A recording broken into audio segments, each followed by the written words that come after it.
most welcome to join here on the podium, sir.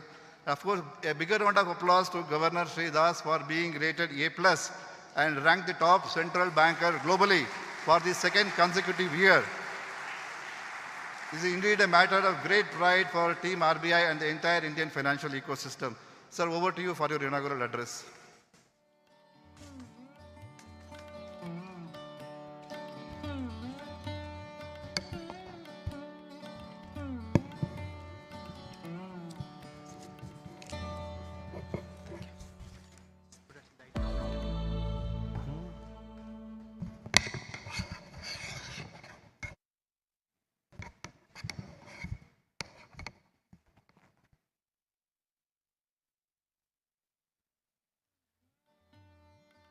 Good morning, Namaskar, governors, deputy governors, board members and other senior officials from central banks, secretaries and senior officers from Government of India, distinguished speakers, panelists and other invitees, managing directors and CEOs of banks, financial institutions, non-banking financial companies, and payment system operators, executives from fintechs, IT companies, industry associations, my colleagues from the Reserve Bank, including the deputy governors, senior officials, and also officials from other subsidiaries of the Reserve Bank of India, ladies and gentlemen.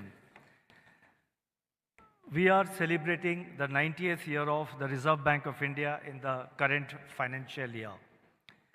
This global conference on digital public infrastructure and emerging technologies is among the marquee events that we are organizing to commemorate this significant milestone of the Reserve Bank of India's journey.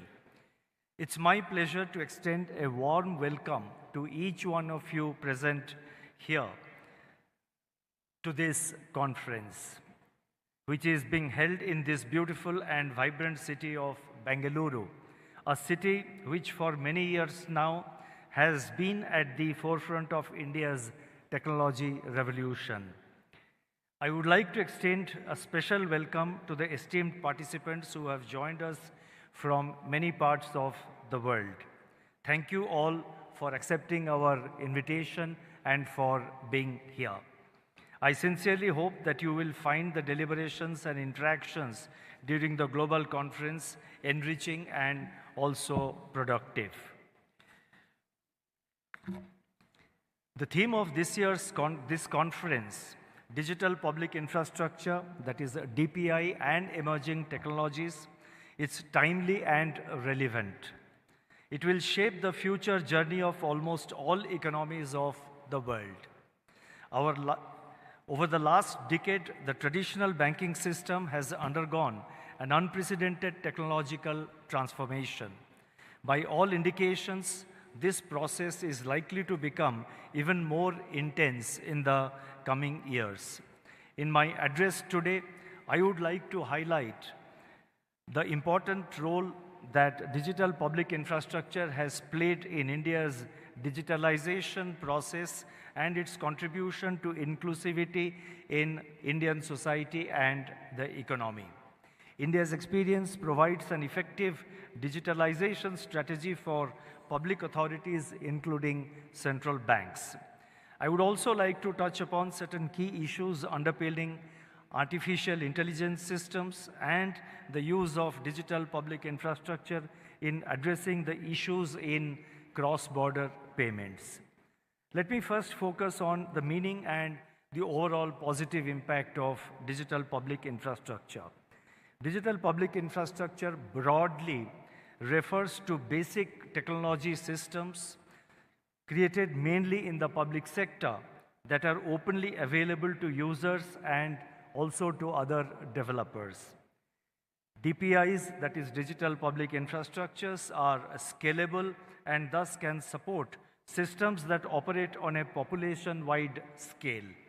They are interoperable and therefore spur innovation by being accessible to innovators. They are also cost efficient by virtue of their economies of scale. These three advantages of scalability, interoperability, and cost efficiency hold the potential to accelerate financial inclusion and transform the lives of people by overcoming traditional barriers like physical distance, documentation, and transaction costs. It can be said that DPI has enabled India to achieve, in less than a decade, levels of financial inclusion that would have otherwise taken several decades or even more. DPI spurs market innovation by reducing transaction costs, democratizing access, maintaining competition through interoperability, and attracting private capital. DPI, that is Digital Public Infrastructure, offers a path to effectively manage critical national infrastructure also. In times of crisis, as during the COVID-19 pandemic, India and a few other countries were able to leverage digital infrastructure for vaccination programs and targeted transfer payments. Notable examples of DPI in other countries include verifiable digital identity systems such as Colombia's Cedula Digital, Nigeria's National ID or bank verification numbers, the Philippines' PhilSys, Rwanda's digital identity system managed by their National Identity Agency, Saudi Arabia's Nafat Digital Identity Management Platform, Singapore's SingPass, and the United Arab Emirates Pass of the UAE, and similar other initiatives by several other countries. The G20 Digital Economic Working Group developed the Global DPI Repository, that is GDPIR, Global DPI Repository, which is a comprehensive resource hub, pooling essential lessons and expertise from G20 members and other participating countries. Its primary aim is to bridge the knowledge gap in the choices and methodologies required for the design, construction, deployment, and governance of DPIs. The final report of India's G20 Task Force on Digital Public Infrastructure was released on July 15 this year, which has, among other things, contributed to accelerate the acceptance of the definition and framework of DPI. This agenda will be taken forward for implementation during the subsequent presidencies of the G20. Let me now turn to India's experience with digital public infrastructure. India's DPI journey is a unique model wherein the basic technical infrastructure, that is the technological infrastructure, is built, operated, and managed in the public sector, while the private sector accesses the DPI to create innovative customer-facing services and products. The advantage of developing DPI in the public sector is that typically the private sector would be averse to capital investment to create infrastructure with uncertain returns. Privately created infrastructure may not also be amenable to democratized access or interoperability. The unique approach of India is therefore conducive for designing services and products which are competitive in the open market. In the area of finance, systems that facilitate digital payments, digital money, digital identity, and digital processes are the key components of DPI. India has carefully crafted its DPI strategy by focusing on three critical dimensions: digital identity, bank accounts, and processing infrastructure. Aadhaar, which is India's biometric identity system, provides a single and portable proof of identity. Around 1.4 billion Aadhaar numbers have been generated for the residents of India, which is near universal for the entire Indian population. Similarly, access to banking systems for the unbanked segments has been enabled through what we call the Jan Dhan accounts, that is basic, which is broadly equivalent to basic savings bank deposit accounts. Under the Jan Dhan scheme, more than 500 million bank accounts have been opened for beneficiaries. With regard to processing infrastructure, basic connectivity has been ensured through availability of affordable mobile phones and internet.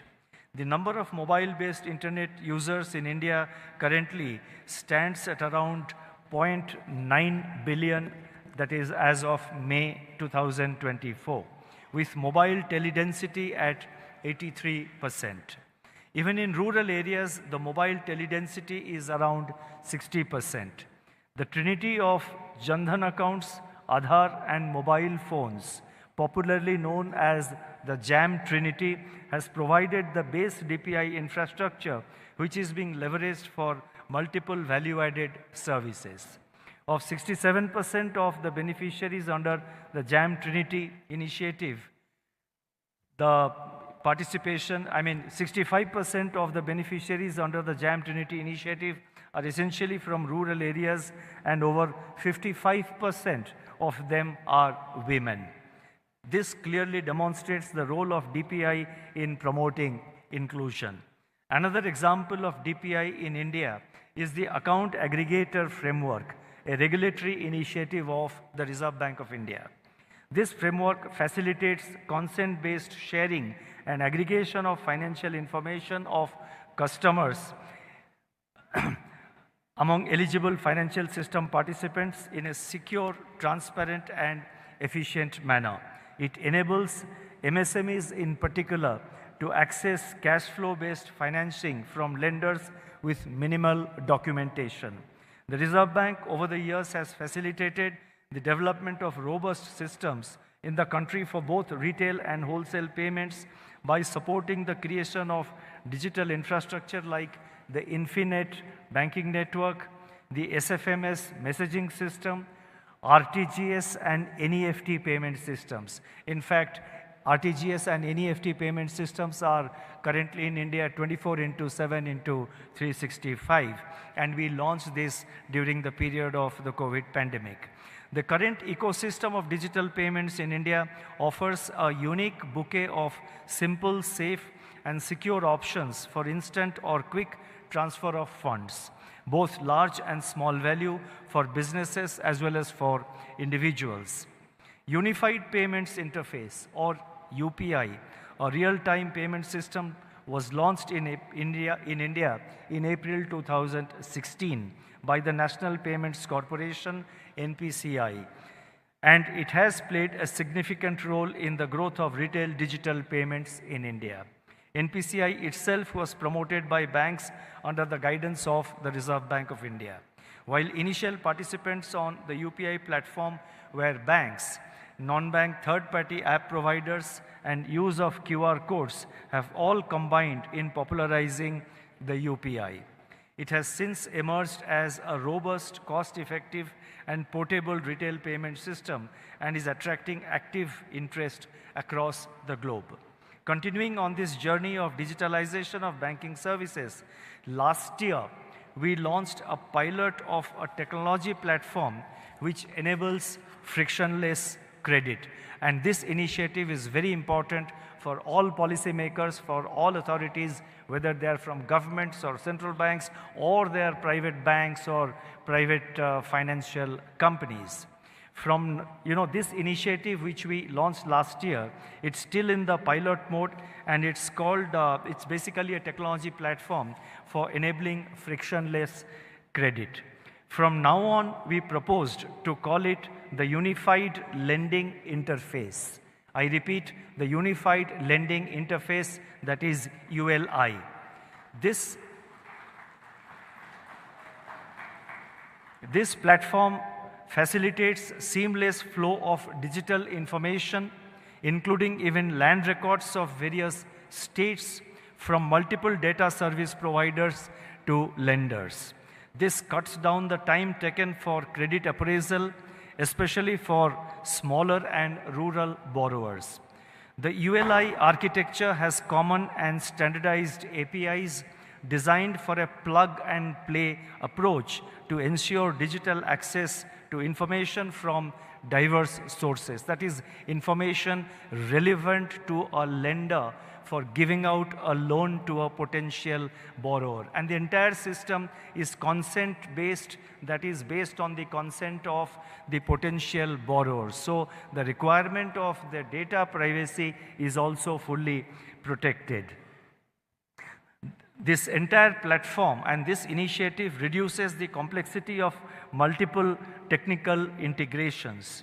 It enables borrowers to get the benefit of seamless delivery of credit, quicker turnaround time without requiring extensive documentation.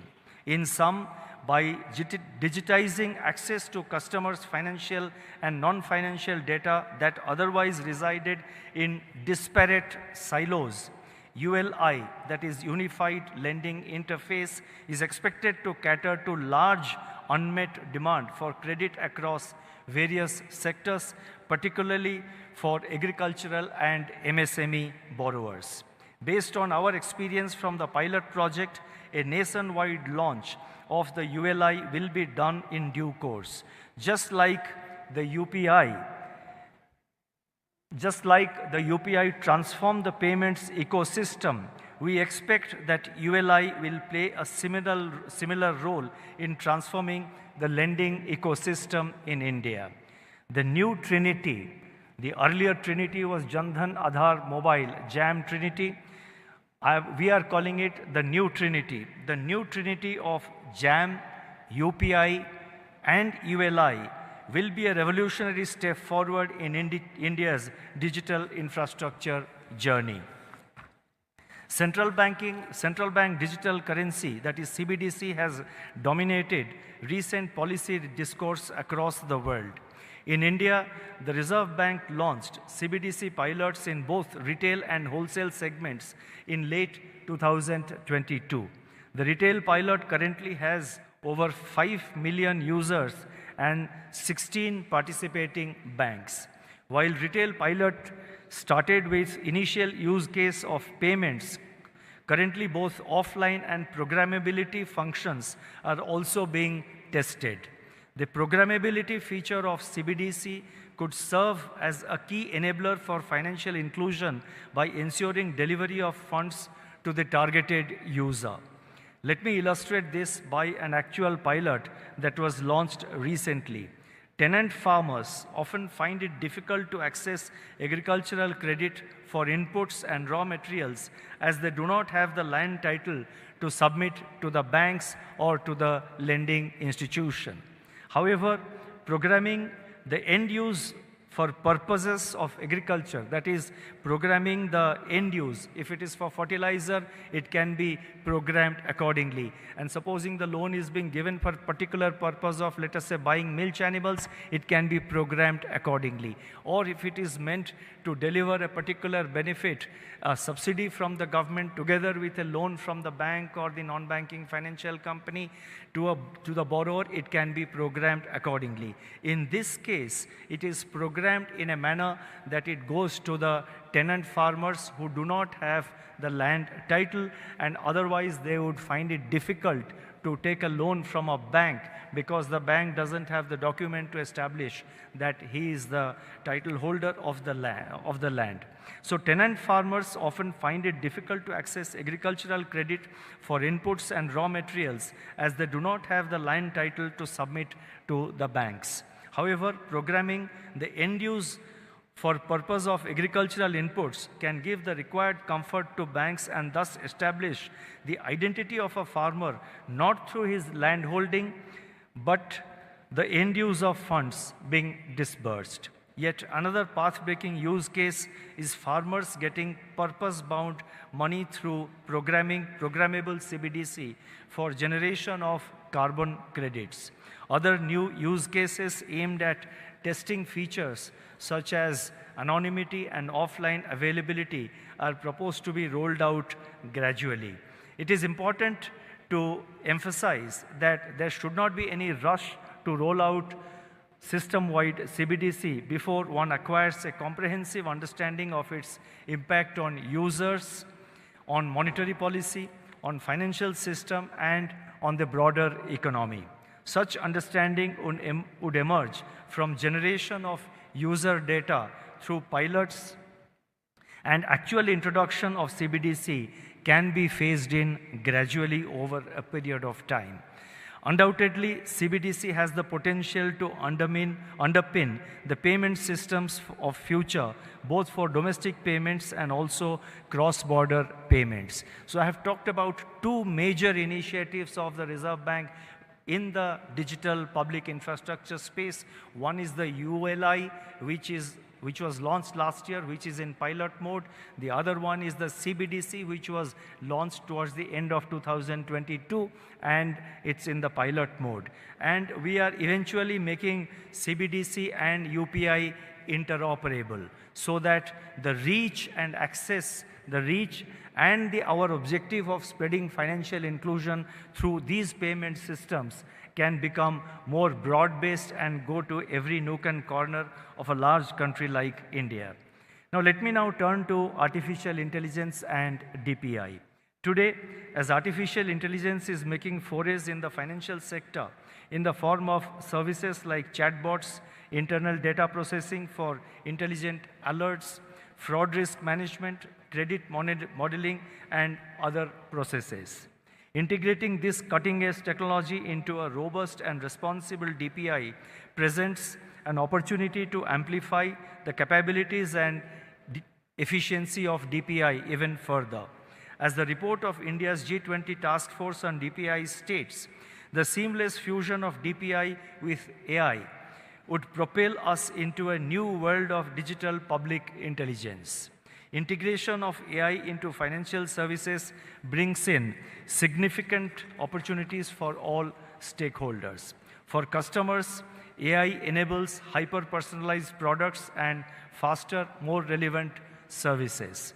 Financial institutions like lenders benefit from advanced tools for risk and fraud management, streamlined operations, and reduced compliance costs. Regulators can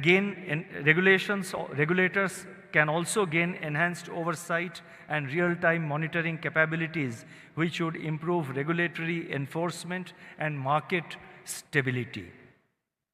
Financial institutions like lenders, as I mentioned, they would benefit from advanced tools for risk and fraud management, streamlined operations, and reduced compliance costs. Now, such advancements, however, come with serious challenges. Data privacy concerns arise from handling vast volumes of personal information. Ethical AI governance is essential to ensure fairness and prevention of bias. Financial institutions must ensure that AI models are explainable, that is, ability to explain why certain results are produced. AI technology can also be misused to spread misinformation, potentially causing severe damage and disruption to DPIs as well as other digital systems. They can also damage the reputation and operations of financial institutions. Recognizing the same, international bodies such as the OECD have outlined core principles governing AI, which include inclusive growth, respect for rule of law and human rights, transparency and explainability, robustness, and safety and accountability. In December 2023, the Hiroshima AI Process Comprehensive Policy Framework was established. It includes a set of guiding principles and a code of conduct, marking a significant step towards a coordinated global approach for responsible development of AI. India is the lead chair of the Global Partnership on AI for 2024. This multi-stakeholder initiative with 29 countries aims to bridge the gap between AI theory and practice by supporting cutting-edge research and advancing applied activities. The Ministry of Electronics and Information Technology of Government of India has been taking important initiatives in this area, such as setting up the AI Research Analytics and Knowledge Dissemination Platform, which will focus on developing indigenous AI-enabled products and solutions to tackle India-specific challenges and complex real-life problems. These initiatives underscore India's commitment to not only capitalize on potentialities of AI technology, but also to ensure robust and ethical governance. I am pleased to know that in this conference, a panel discussion will focus on emerging technologies. I am sure they will look into various issues associated with technologies like artificial intelligence. It is important to be proactive to leverage the capabilities of new technologies. But at the same time, it is essential to be abundantly mindful of the associated risks and challenges. I feel it would be prudent to keep in mind the following three aspects. First, AI is data-driven science. The authenticity of data being used in training the models, possibility of biases, concerns of data privacy need to be carefully examined. Second, AI promises to make processes simpler and efficient.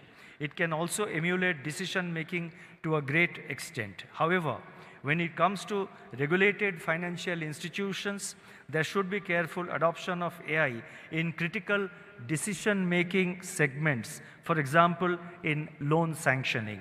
While AI can definitely assist the process, the institutions using them should have proper understanding of the models and ensure accountability of the outcomes. And third, going beyond understanding the risks posed by AI, financial institutions should clearly outline the liabilities and ensure a calibrated and responsible adoption. Central banks and governments on their part should focus on fostering the development of trustworthy AI, keeping data privacy, explainability, accountability, and transparency at its core. Finally, let me turn to DPI and cross-border payments. A recurring agenda of importance across multilateral settings, including G20 and international standard-setting bodies like the Committee on Payments and Market Infrastructures, that is CPMI, has been to bring efficiency to cross-border payments. A lot of initiative and experimentation in bilateral and multilateral arrangements among various countries are already underway. While much efficiency has been achieved in case of wholesale markets, the retail cross-border space is still fraught with multiple layers that add to cost and delays in cross-border remittances. Needless to say that modern technology offers solutions which can smoothen these frictions. With emergence of fast payment systems across countries and experimentation around CBDC, new possibilities are opening up to bring in greater efficiency to cross-border payments. Maximum efficiency gains in such initiative would come from ensuring interoperability as a key design element. Ideally, while the legacy payment systems should be able to connect to each other, and so should the CBDC systems, one country's legacy system should also be interoperable with another country's CBDC. Actual implementation of interoperability would definitely pose challenges and may involve certain trade-offs. Technical barriers may be surmounted by using common international technical standards. Further, the governance structure or management framework for long-term sustainability also needs to be finalized.